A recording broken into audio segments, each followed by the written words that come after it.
11th day of the 11th month of the 5th year of the war, the powers signed an armistice, now they would fight no more. And as the dawn was breaking, generals traded smart salutes, and diplomats shook hands cautiously in their top hats and morning suits. But on the field nothing changed as the day dispelled the night of the 11th day of the 11th month of the 5th year of the fight.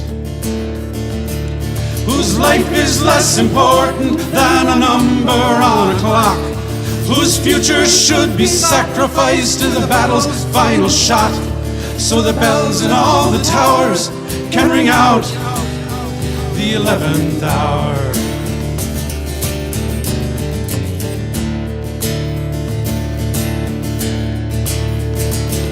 At the 11th hour, hostilities would cease, the guns they would go silent, and war would turn to peace.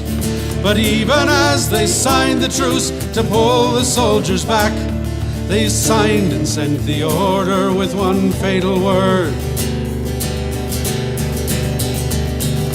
attack.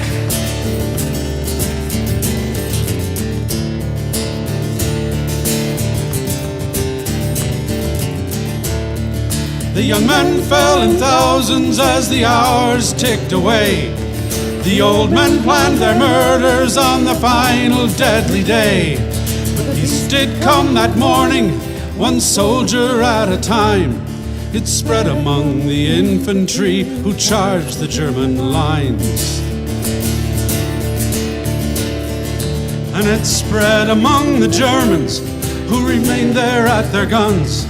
The Germans who had lately been the Boche, the Krauts, the Huns, whose life is less important than a number on a clock, whose future should be sacrificed with a battle's final shot, so the bells in all the towers can ring out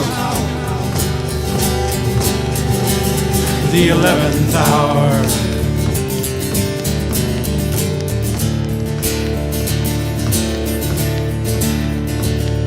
6 hours saw 10,000 lives ended in a trench, or in that hell called no man's land for nothing but revenge. Just 6 short bloody hours to enjoy the fruits of war, from dawn until the ringing out of the 11th hour. What was it that those joyous bells were really ringing for at the 11th hour of the 11th day of the 11th month of the 5th year of the war?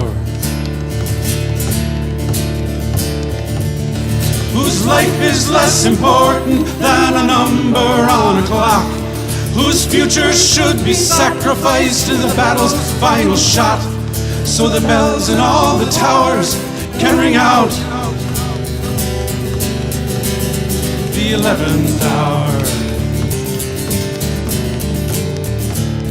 Whose life is less important than a number on a clock, whose future should be sacrificed to the battle's final shot, so the bells in all the towers can ring out